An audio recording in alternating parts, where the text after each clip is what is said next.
अखंड मंथन के सभी दर्शकों को नमस्कार। मैं हूं शेखर त्रिपाठी। आज परम पूजनीय स्वामी श्री गिरीशानंद सरस्वती जी महाराज सुनाएंगे भागवत कथा का दूसरा भाग। जरा सोचिए, क्या किसी युवा माता के पुत्र बुजुर्ग हो सकते हैं, बूढ़े हो सकते हैं? नहीं ना। लेकिन भागवत कथा की महिमा में एक ऐसा प्रसंग आता है जहां एक युवा माता अपने 2 वृद्ध पुत्रों को लेकर विलाप कर रही है। तो क्या है ये प्रसंग और आखिर इस प्रसंग से हमें क्या सीख मिलती है, यही सब सुनिए आज भागवत कथा के दूसरे भाग में।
प्रातः स्मरणीय श्री सद्गुरुदेव भगवान के श्री चरणारविंदों में साष्टांग प्रणाम। परम श्रद्धेय दर्शन केसरी स्वामी श्री मुक्तानंद जी महाराज भगवान का स्मरण किया, मंगलाचरण किया। भगवान श्री कृष्ण को प्रणाम क्यों करें, समर्पण क्यों करें, ये चर्चा हुई। और फिर शौनकादि ऋषि नैमिषारण्य में विराजमान सूत जी से पूछते हैं, आप कृपा करके ऐसी कथा सुनाइए जिससे हमारे अज्ञान प्रश्नों का समाधान हो और कर्ण रसायन माने हमारे मन और कानों को अच्छे भी लगे। माने कथा में दोनों भाग होना चाहिए, मन और कानों को अच्छी भी लगे, और केवल इतनी अच्छी लगने के चक्कर में कथा गायब न हो जाए। क्योंकि आजकल कथा में ज्यादा भजन नृत्य ये ज्यादा हो गया, आवश्यकता से ज्यादा हो गया। एक महात्मा कहते थे संगीतमय कथा, सब जगह लिखा रहता है ना, संगीतमय भागवत कथा। भागवत में संगीत हो जाए वहां तक तो ठीक है, लेकिन संगीत में जहां भागवत हो जाती है तो संगीत रह जाता है, भागवत छूट जाती है। कथा कैसी होनी चाहिए बता रहे हैं। तो 7 दिन का आयोजन है, इतने पहले से तैयारी होती है, सब लोग समय निकालते हैं। तो हमारे जीवन के जितने प्रश्न हैं, व्यवहारिक या आध्यात्मिक, उन प्रश्नों का समाधान होता चले और इतनी गंभीर न हो जाए विवेचना की दृष्टि से कि व्यक्ति को नींद आने लग जाए। तो इसलिए थोड़ा कर्ण रसायन माने कानों को अच्छी लगे, मन को अच्छी लगे, ऐसी होनी चाहिए। ऐसी कथा हमको सुनाइए। सूत जी ने शौनकादि ऋषियों से कहा, तुम्हारे मन में सुनने का भाव है, श्रद्धा है, प्रेम है, इसलिए मैं तुमको ऐसी भागवत की कथा सुनाता हूं जो कलिकाल में अवसाद, विवाद, आज की भाषा में टेंशन, डिप्रेशन, इनका जिससे व्यक्ति को छुटकारा मिले, दुख सुख से छुटकारा मिले।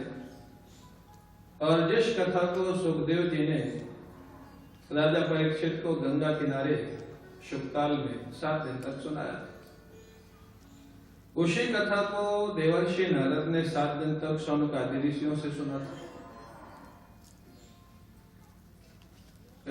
शौनकादि ऋषियों से शौनकादि ने प्रश्न कर दिया सूत जी से, महाराज कोई गृहस्थ 7 दिन में पूरी भागवत सुने तो बात समझ में आती है कि वो पूरा साल तो समय निकाल नहीं सकता।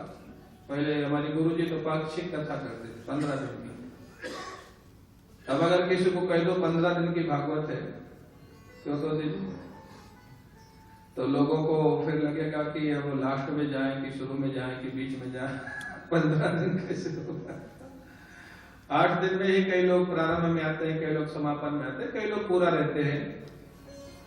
समय नहीं, व्यस्तता, और इतनी व्यस्तता है, इतना भागम भाग है, शायद तो उसकी जरूरत तो नहीं है लेकिन है। तो एक बार किसी ने एक जोक सुनाया था कि एरोप्लेन जा रहा था, तो 2 चिड़िया आपस में बात कर रही थी कि इतनी बड़ी चिड़िया एरोप्लेन को बोलती, इतनी स्पीड से क्यों जा रही है। दूसरी चिड़िया उसको समझाती है, देखती नहीं है उसकी पूंछ में आग लगी है। एरोप्लेन से धुआं निकलता है, बोले इसके पूंछ में आग लगी है इसलिए इतनी स्पीड से भाग रही है। माने जो बहुत स्पीड से भागे उसकी पूंछ में, आपके तो नहीं लगी इसलिए आप यहाँ बैठे हैं। जो भाग रहे हैं, भाग रहे हैं, भाग रहे हैं, ये कर ले, वो कर ले, वो कर ले। तो इस व्यस्तता में उन्होंने प्रश्न कर दिया कि देवर्षि नारद महात्मा थे, उनको तो सालों भर कथा सुनना है, उन्होंने 7 दिन में क्यों सुना? कारण बताते हैं देवर्षि नारद इस कलिकाल में, एक कलयुग की घटना है, कलिकाल के प्रारंभ में नारद जी भूलोक में आए। नारद जी इसलिए आए कि चलो भूलोक में बड़े बड़े सत्संग होते हैं, कथाएं होती हैं, वहां सुनेंगे, रस मिलेगा, आनंद मिलेगा। लेकिन नारद जी को मिला नहीं। कहां कहां गए? पुष्कर गए, प्रयाग गए, काशी गए, हरिक्षेत्र, कुरुक्षेत्र, श्रीरंगम, सेतुबंध, बड़े बड़े तीर्थों में गए। क्या मिला? बोले गृहस्थों के यहाँ भी अशांति मिली और महात्माओं के आश्रमों में भी अशांति मिली। क्या क्या मिला? बोले गृहस्थों के यहाँ महाराज न तो सत्य निष्ठा थी, न तपस्या था, न पवित्रता थी, न दया थी। आजकल प्राय देखा जाता है जो ज्यादा सच बोलता है उसको लोग आजकल व्यवहार में बेवकूफ समझते हैं। बोलते ही तो इनका इसको ढीला है, जब देखो सच ही बोलते रहते हैं। सच की कोई निष्ठा नहीं, तपस्या नहीं, कोई सहन शक्ति नहीं, थोड़ा गर्म ठंडा लग जाए तो बस हाल बेहाल। दया, ठीक है किसी ने कुछ कर दिया, दया करो, उसको थोड़ा क्षमा करो, माफ करो। दान, जरूरत से ज्यादा है तो जरूरतमंदों को देना चाहिए। और कलयुग के जो 2 लक्षण बताए, बोले और कलयुग का क्या देखा नारद जी ने? बोले भाई भाई का व्यापार में आपस में नहीं पड़ती थी, भाई और साले की पड़ती थी। ये कलयुग का लक्षण है। बताना मत किसी को अगर आप यहाँ हो, पार्टनर से भाई भाई में है या जीजा और साले में। जीजा साले में है तो कलयुग है, भाई भाई में है तो सतयुग और त्रेता है। बताना मत किसी को, है कई जगह है, मेरे को भी मालूम है। एक लक्षण कलयुग का ये भी था। और बोले घर में जो अंतिम आदेश फाइनल होता था वो पति का नहीं होता था। आगे नहीं बोलूं। अंतिम आदेश फाइनल देवी जी का होता था, वो भी पूरा मत मानिएगा, वो भी थोड़ा कली का लक्षण है। हाँ? दोनों के सामंजस्य से निर्णय होना चाहिए, लेकिन जो उचित हो ठीक है, बाकी आप लोग समझदार हैं। तो महाराज ये सब उन्होंने देखा गृहस्थों में। तो गृहस्थों में तो बड़ी समस्या थी, नारद जी दुखी हो गए, चलो महात्माओं के यहाँ चलते हैं। आश्रमों में गए। आश्रमों में क्या था? बोले आश्रमों में दिखावा, प्रदर्शन। कहना नहीं चाहिए। अभी जैसे अब कुंभ होने वाला है, हमारे स्वामी जी इलाहाबाद कुंभ में भी गए थे, यहाँ भी देखो मन होगा तो जाएंगे, नहीं तो नहीं जाएंगे। कुंभ का जो प्रयोजन होता था, संतों का मिलन, सत्संग, साधना की चर्चा, वो सेकेंडरी होगी। नहीं होती ऐसा नहीं है, कोई अच्छे साधु नहीं जाते ऐसा नहीं है, लेकिन वो सेकेंडरी। दिखावा, इतने बड़े बड़े पंडाल, इतने बड़े बड़े होर्डिंग, और अभी तो जमीन को लेके ही तलवारें खिंच गई थी। अभी तो कुंभ शुरू नहीं हुआ, अभी तलवारें महात्माओं में खिंच गई थी। तो हमारे महाराज जी कहते थे कि 1008 के नीचे कोई है ही नहीं, जिसका नाम श्रोत्रिय ब्रह्मनिष्ठ 1008, साहित्याचार, व्याकरणाचार, वेदांताचार, ये जो है ना, और महामंडलेश्वर के नीचे कोई नहीं। महामंडलेश्वर का मतलब होता है अनेक मंडलेश्वर, उसको ऊपर जो उसको महामंडलेश्वर कहा जाता है। अब मंडलेश्वर कोई बचे नहीं, सब महामंडलेश्वर। अरे गुरु जी के पास एक बार एक टीचर आए, बोले आप क्या है? बोले मैं प्रधानाचार्य, प्रिंसिपल। बोले आपके नीचे कितने टीचर हैं? बोले वो तो एक भी नहीं है। तो किस बात के प्रिंसिपल हो? तो प्रधानाचार्य किस बात के? जब एक भी टीचर तुम्हारे नीचे नहीं है। तो आश्रमों में क्या देखा? बोले दिखावा, प्रदर्शन ज्यादा देखा, सच्चाई कम मिली। और ये आज की सत्यता है, कटु सत्य है। नारद जी दुखी हो गए, क्योंकि अब गृहस्थों के यहाँ भी अशांति, महात्माओं के यहाँ भी अशांति, बड़े बड़े संस्थाओं में आश्रमा यवनी वृद्धा, बड़े बड़े संस्थाओं में दुष्ट लोगों का प्रवेश हो गया, जो पैसे के लालची, जो पद के लालची, उन लोगों का प्रवेश हो गया। नारद जी ने वो देखा। लेकिन इन सारे तीर्थों में जानते हो, एक तीर्थ का नाम नहीं लिखा। इस तीर्थ का नाम नहीं लिखा, वृंदावन। सारे तीर्थों में नारद जी गए, लेकिन वृंदावन नहीं आए। सब जगह घूमते फिरते, जब कहीं शांति नहीं मिली तो नारद जी घूमते फिरते कहाँ आए? श्रीधाम वृंदावन, जहाँ बैठे। नारद जी ने एक दृश्य देखा। वृंदावन में एक युवा माँ है और बूढ़े बेटे। ऐसा दृश्य देखा कभी आपने? माँ युवा हो, बेटे बूढ़े हो, प्रतीक है।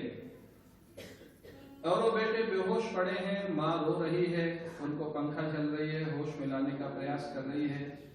माँ के साथ अनेक सेविकाएं भी लगी हैं। ये जो बूढ़ी माँ, ये युवा माँ है, ये है भक्ति। और जो बूढ़े बेटे हैं वो है ज्ञान और वैराग्य।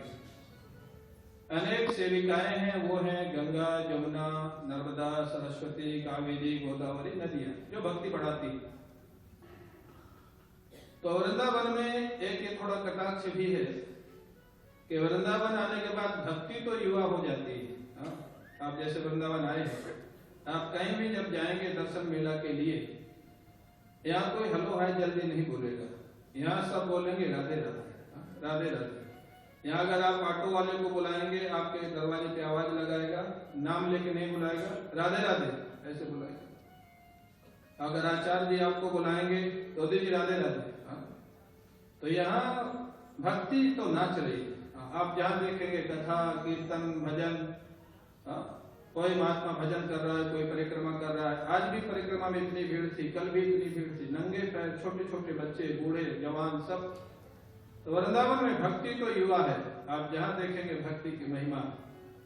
लेकिन ज्ञान वैराग्य की चर्चा ज्यादा सुनने वाले यहाँ नहीं है, बहुत कम, बहुत कम। अरे उद्धव जी का एक ज्ञान फेल हो गया था यहाँ के। गोपियों ने कह दिया, उद्धव निर्गुण कौन देश को बासी, तुम्हारा वो निर्गुण ब्रह्म कहाँ रहता है, तो उसका माता पिता कौन है, वो क्या करता है। उद्धव जी तो परेशान हो गया, हमने उसका माता पिता है ना, उसमें कर्तृत्व तो है। तो ज्ञान वैराग्य सुनने वाले यहाँ बहुत कम, और इतने कम है कि एक बार तो कोई बताता था कि कोई व्यक्ति यहाँ गीता का पाठ कर रहा था, भगवत गीता का। तो एक गांव का ब्रजवासी आया जो अमावस्या पूर्णिमा आते दर्शन करने, बोले क्या कर रहे हो, भगवत गीता का पाठ कर रहा हूँ। बोले क्यों, कोई गमी होगी तुम्हारे। यहाँ भगवत गीता का पाठ ब्रज में तभी होता है जब कोई गमी हो जाती है, बाकी यहाँ तो सब राधे राधे बोलते, कोई भगवत गीता की जरूरत नहीं है। और आपको शायद नहीं मालूम होगा, स्वामी गोविंदानंद जी महाराज बैठे, महाराज जी बताते थे कि शुरू में पूज्य उड़िया बाबा और महाराज जी जब वेदांत पे चर्चा करते थे तो बाहर का माइक बंद कर दिया जाता था, अंदर अंदर जितने वेदांत के श्रोता उन्हीं को सुनाया जाता था। इतना यहाँ सन्यासियों को जल्दी भिक्षा नहीं मिलती। तो वृंदावन में भक्ति तो नाचती है, लेकिन ज्ञान वैराग्य बूढ़े पड़े। नारद जी को देख करके भक्ति ने बुलाया, ओ साधो क्षणम तिष्ठ। अरे साधु महाराज थोड़ा ठहर जाइए, हमारी समस्या सुनिए, उसका समाधान करिए। नारद जी कहते तू कौन है, क्या समस्या है। भक्ति कहती है मेरा नाम है भक्ति, दक्षिण भारत में मेरा जन्म हुआ है। आज भी आप दक्षिण भारत में जाए, सेवा पूजा ठाकुर का जितना विधि विधान से वहां होता है, इतना सुंदर मंत्र उच्चारण जो होता है साउथ का, वो शायद नॉर्थ में नहीं, इतना व्यवस्था। दक्षिण में मेरा जन्म हुआ, कर्नाटक और महाराष्ट्र में मैं बड़ी हुई। गुजरात जाकर के थोड़ा दुबली हो गई, कमजोर हो गई। क्यों, बोले गुजरात में भक्ति तो है लेकिन विवेकहीन भक्ति है, जिसको एक बार मान लिया बस यही भगवान है, यही भगवान है, यही भगवान है, मान लिया तो मान लिया। मारवाड़ी गुजराती में थोड़ा सा फर्क है, मारवाड़ी में श्रद्धा भी है और विवेक माने बुद्धि भी है, सही गलत पहचान की। और गुजराती में श्रद्धा बहुत है लेकिन विवेक की थोड़ा कमी है। वो एक बार जिसको मान लिया अपने ब्लाइंडली उनको फॉलो करते हैं, बस यही भगवान, बाद में फिर जो हो सो। इसलिए गुजरात में जाकर के मैं थोड़ा, यहाँ जो गुजराती लोग बैठे हो दुखी नहीं होंगे, क्योंकि एक बार मैंने गुजरात में जाके पूछा कि ऐसा लिखा है गुजरात के लिए, तो वहां के गुजराती लोगों ने कहा कि महाराज भागवत लिखी गई है 5000 साल पहले। ये तब की बात है, नरसिंह मेहता हुए 500 साल पहले गुजरात में। बोले नरसिंह मेहता के आने के बाद यह कलंक गुजरात से मिट गया है। अब वहां के लोग भी समझदार हो गए। चलो गुजरातियों के लिए ताली बजा लो थोड़ा, तो गुजराती बैठे यहाँ। तो महाराज कहते हैं, लेकिन वृंदावन में भक्ति कहती मैं वृंदावन आकर के युवा हो गई। धन्यम वृंदावनम भक्ति नृत्य, यहाँ नृत्य करती है भक्ति। यहाँ रहने से महाराज भजन में मन लगता है, राधे राधे जपते रहो, कुछ भी करते रहो। भक्ति ने कि मेरा काम तो हो गया लेकिन मेरे बच्चे बेहोश पड़े हैं, मैं क्या करूं, कोई उपाय करिए। नारद जी ने बहुत प्रयास किया महाराज। स्वामी जी वेद सुनाया, उपनिषद सुनाए, गीता पाठ है मुहुर्मुहु, बार बार अनेक गीता पाठ सुना दिए कि ज्ञान वैराग्य किसी तरह जग जाए। मैंने खूब प्रवचन किया वेदांत का, उपनिषद का, गीता पाठ का। थोड़ा किसी तरह उनको आलस टूटा, थोड़ा आंखें खोले और फिर सो गए। मैंने कोई प्रवचन करने से, पढ़ने से ब्रह्मानुभूति हो जाएगी, ये आवश्यक नहीं है। उसके लिए साधना का अंतःकरण तैयार होना चाहिए। बहुत बड़े बड़े प्रोफेसर होते हैं, फिलॉसफी के पढ़ा देते हैं, पढ़ भी लेते हैं, समझा देते हैं, लेकिन जब समस्या आती है तो वो ब्रह्म तब डिप्रेशन में चले जाते हैं। ब्रह्म सत्यम जगन मिथ्या तब काम नहीं करता है। तो प्रोफेसर होना एक अलग बात है और जीवन में अनुभव तब तक नहीं होगा जब तक हमारे जीवन में साधना का पात्र नहीं होगा, भक्ति का पात्र नहीं होगा। तो बहुत प्रयास किया नारद जी ने, नहीं उठे ज्ञान वैराग, किसी तरह उठे, फिर सो गए। अब क्या किया? अब महाराज जैसे उन्होंने ओ निद्रा कथम याते वृद्धत्वं च महत्तरम् चिन्तयन् गोविंदम स्मारयामास भार्गव। कैसे जाएगा इनका वृद्धत्व? ये चिंतन करते हुए भगवान को पुकारा। यही सूत्र है, सारा प्रयास करो अच्छे काम के लिए और जब सफलता न मिले तो निराश मत हो, भगवान की प्रार्थना करो। निराशा नहीं, निराशा की जगह प्रार्थना। जैसे नारद जी ने प्रार्थना की, आकाशवाणी हो गई, नारद जी सत्कर्म करो, ज्ञान वैराग्य स्वस्थ हो जाएंगे। नारद जी ने पूछा सत्कर्म क्या है प्रभु? बोले वो कोई सदगुरु बताएगा। भगवान भी तो लीलाधारी, आधा काम स्वयं बता दिए, आधा नहीं बताया। सदगुरु बताएगा। क्यों? भगवान ही सब कुछ बता देते तो भगवान के भक्तों को कौन पूछता था? जैसे अपने बच्चे को एक माता पिता आगे बढ़ाते हैं ना, ऐसे भगवान अपने भक्तों को आगे बढ़ाते हैं। बोले जाओ सदगुरु के पास जाओ, वो बताएंगे। नारद जी ने ज्ञान वैराग भक्ति को वृंदावन में छोड़ा, सदगुरु की खोज में चले। हरिद्वार ऋषिकेश, बड़े बड़े महात्माओं में हाहाकार मच गया। नारद जी आए, वेद वेदांत उपनिषद भगवत गीता से ज्ञान वैराग नहीं जगे। पूछेंगे ऐसा कौन सा सत्कर्म है जिससे वो जगेंगे? प्रश्न का जवाब बहुत कठिन है। हाहाकार मच गया हरिद्वार ऋषिकेश में, महात्माओं में हड़कंप मच गया जिसको बोलते हैं। कुछ महात्मा तो कुटिया छोड़ के ही चले गए कि नारद जी का प्रश्न का जवाब नहीं आएगा, प्रतिष्ठा का प्रश्न। अब जो बड़े बड़े मठाधीश थे जो भाग नहीं सकते थे, उन्होंने दरवाजे पर दो दो शिष्यों को बैठा दिया। नारद जी आवे तो कह देना गुरु जी आजकल मौन है। यही बताया ना, महात्माओं में ये दिखावा बहुत था। नारद जी के समय था, गुरु जी मौन है, बोलना ही नहीं पड़ेगा तो समस्या नहीं खड़ी होगी। आप कल्पना कर सकते हैं, कलियुग के प्रारंभ की घटना है।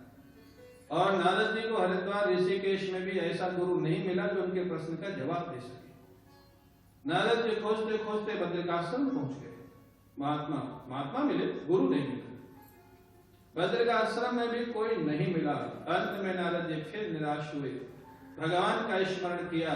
तब भगवान ने कृपा की और एक की जगह चार सदगुरु प्रकट हो गए, सनक, सनंदन, सनातन और सनत कुमार। बोलिए भक्तवत्सल भगवान की।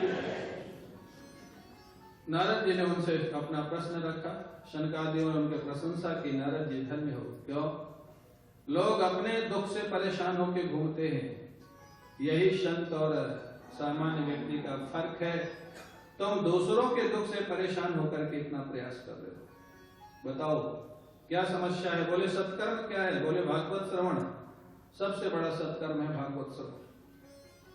नारद जी ने कहा मैंने भगवत गीता सुनाई, उपनिषद सुनाए, वेदांत सुनाए, भागवत में क्या ऐसी कोई नई चीज है जो वेद वेदांत उपनिषद और गीता में नहीं है?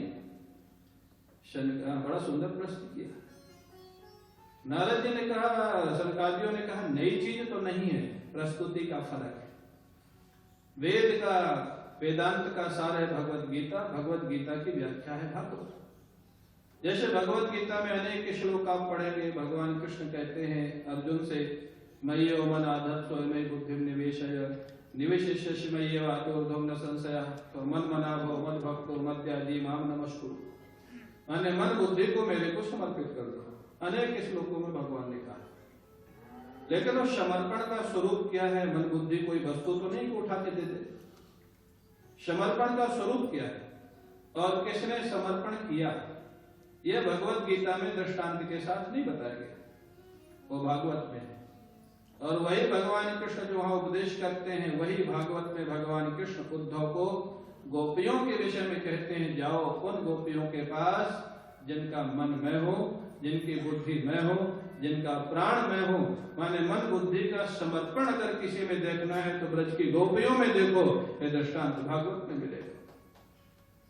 इसलिए और उन्होंने उदाहरण दिया, जैसे आम होता है ना, आम का आमरस अगर बनाना हो तो पके आम का बनेगा कि कच्चे का? कैसा बनेगा? पके का।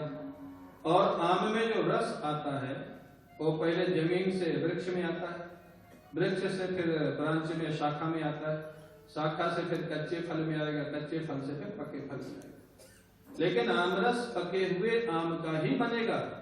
ये नहीं कह सकते कि कच्चे आम से ही तो पके आम में आए तो कच्चे का ही तोड़ के बना लो, नहीं बनेगा।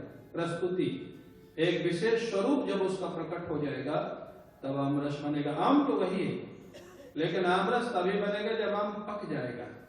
तो ऐसे वृक्ष है हमारे वेद, उनकी शाखाएं हैं स्मृतियां, भगवत गीता, और उनका फल है श्रीमद् भागवत। इसमें कथाओं के साथ, आपको दृष्टांतों के साथ आपको वो बातें समझने को मिलेगी जो भगवत गीता का सिद्धांत है, उपनिषद का सिद्धांत। नारद जी को बात समझ में आ गई तो अच्छा, कहाँ करें कथा, आयोजन कहाँ करें? हरिद्वार में गंगा किनारे करो। क्यों? बोले यहाँ लोगों में आपस में प्रेम बहुत है, कथा का रस वहीं आएगा जहां आपस में खींचतान न हो, आपस में प्रेम हो, सहयोग हो, वहां आनंद आएगा। हरिद्वार में आयोजन हुआ, और आयोजन में जानते हो, अब एक बात बताओ, जो उनके लिए कथा हो रही है वो पड़े हैं वृंदावन में, बेहोश पड़े, ज्ञान वैराग्य। कथा हो रही है हरिद्वार में, तो उनका कल्याण कैसे होगा? बोले कथा का समाचार सुनते ही ज्ञान वैराग्य में इतनी ताकत आ गई कि उठ के पहुंच गए हरिद्वार। समाचार सुनते ही, क्यों? जब खुशी का समाचार मिलता है तो शरीर में ताकत बढ़ती है कि नहीं? और जब कष्ट का समाचार मिलता है तो बड़ा हमारा धृष्ट पुष्ट व्यक्ति भी चक्कर खा के गिर जाता है। ये मानसिक परिवर्तन होता है। ज्ञान वैराग्य को जैसे समाचार मिला, कथा हो रही है, ज्ञान वैराग्य भक्ति, तीनों महाराज वृंदावन से चले और पहुंच गए कहाँ? हरिद्वार। नाचते हुए तीनों कथा में प्रवेश करते, नाचते हुए। अब यहाँ कथा हो रही, कोई अचानक नाचता हुआ प्रवेश करे तो कथावाचक और श्रोता थोड़ी देर के लिए तो देखने लग जाएंगे कि इसको क्या भाव आ गया, कैसे नाच रहा है। तो तीनों जब ज्ञान वैराग्य भक्ति, देखो ऐसा लोग कहते हैं ना, भक्ति में लोग नाचते हैं, खाली भक्ति में नहीं, वास्तव में जब ब्रह्मनिष्ठा जीवन में होती है तो उसमें भी एक मस्ती होती है, उसमें भी नाचना आनंद का परिणाम है। हमारे गुरु जी कहते थे, आनंद की चाल का नाम नृत्य है और आनंद की वाणी का नाम संगीत है। जब जीवन में रस आता है, जैसे प्रातः काल आप लोगों ने देखा ना शोभा यात्रा, किसी ने तोदी जी को, उनके परिवार को कहा तो नहीं था कि आप नाचो, लेकिन महाराज जो भागवत सिर पे लिए, कलश सिर पे लिए हो, नाच रहे। माने आनंद जब आता है तो व्यक्ति के पैर थिरकने लग जाते हैं, और जब आनंद मन में आता है तो व्यक्ति गाने लग जाता है, भले वो गाना जानता हो कि नहीं जानता हो। उसको आज की भाषा में बाथरूम सिंगर बोलते हैं, तो वो बोले कहीं सबके सामने नहीं गाएगा लेकिन गाएगा तो सही। आपने सुना एक बार भीमसेन को किसी ने कह दिया कि तुम्हारा गला बहुत अच्छा है, तुम प्रैक्टिस करो संगीत का। भीमसेन तो जानते हैं नहीं, युधिष्ठिर का छोटा भाई, गला मोटा था लेकिन किसी ने थोड़ा मजाक किया, उनके साथ विनोद किया। अब वो रोज जंगल में जाके किसी गुरु से थोड़ा सीखा और आलाप लेता था बैठ के। अब एक धोबी का गधा खो गया था वो गधा खोजता हुआ उधर गया तो वो उसकी आवाज मैच कर रही थी गधे से, जो भीमसेन की आवाज थी। वो सोचा इधर ही है कहीं झाड़ी के नीचे स्वामी जी हमारे बहुत अच्छा लाभ लेते तो कर रहा था। अब वो पहुंच गया, धोबी देखता रहा, खोजता रहा, जब पास में पहुंचा तो वो तो डर गया कि तो गधा नहीं है, तो भीमसेन मारेगा अगर पता लग गया। अब भीमसेन देखा कि एक श्रोता तो मिला, कि बहुत देर से सुन रहा था, मतलब मैं अच्छा गाने लग गया हूँ। अब भीमसेन आलाप बंद करके आया, क्यों तू मेरा आलाप सुन रहा था? बोले हाँ सुन तो रहा था, कैसा लगा? अब वो डरे कि अगर सच्चाई बताऊंगा तो पिटूंगा, झूठा बोलूं कैसे? भीमसेन से बोला कि माफ करो तो मैं बताऊं? बोले हाँ, नहीं कोई बात नहीं, तू एक ही तो श्रोता मिला मेरा जो मेरा आलाप सुन रहा था, तू सही बता कैसा लग रहा था। बोले क्या बताओ, मेरा गधा खो गया था। आपकी आवाज सुन के मेरे को संदेह हो गया कि वही बोल रहा है। भीमसेन ने उस दिन से प्रैक्टिस बंद कर दी। तो अभिप्राय क्या है, गाने का शौक सबको होता है, लेकिन अब वो कैसा गाता है नहीं गाता, तो आनंद जब आता है ना तो व्यक्ति गा ही देता है, कैसा भी गावे। तो लोग नाचते हुए गाते हुए भक्ति ज्ञान वैराग्य तीनों प्रवेश करते हैं सभा में। तो सभा थोड़ी देर के लिए रुक गई और वो क्या गा रहे थे, भगवान के नाम का संकीर्तन। तो मैं गाऊंगा और पीछे से आप लोग गाएंगे।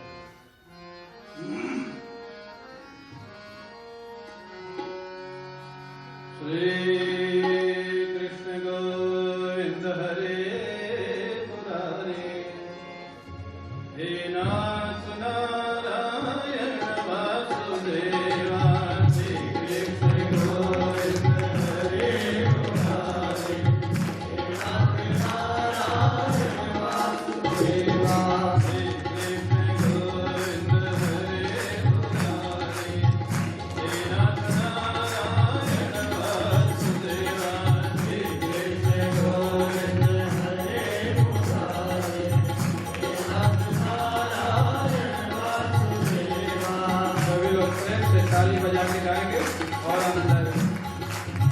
हे नाथ नारायण वासुदेवा, श्री कृष्ण गोविंद हरे मुरारे, हे नाथ नारायण वासुदेवा, श्री कृष्ण गोविंद हरे मुरारे, हे नाथ नारायण वासुदेवा, हे नाथ नारायण वासुदेवा, हे नाथ नारायण वासुदेवा, हे नाथ नारायण वासुदेवा, हे नाथ नारायण वासुदेवा, हे नाथ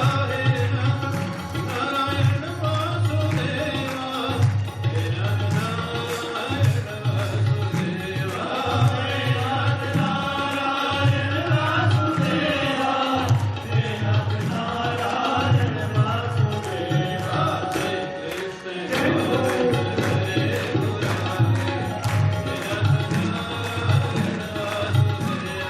श्री कृष्ण गोविंद हरे मुरारे, हे नाथ नारायण वासुदेवा, श्री कृष्ण गोविंद हरे मुरारे, हे नाथ नारायण वासुदेवा, श्री कृष्ण गोविंद हरे मुरारे, हे नाथ नारायण वासुदेवा, श्री कृष्ण गोविंद हरे मुरारे, हे नाथ नारायण वासुदेवा। तो अभी आप परम पूजनीय स्वामी श्री गिरीशानंद सरस्वती जी महाराज से सुन रहे थे भागवत कथा का दूसरा भाग।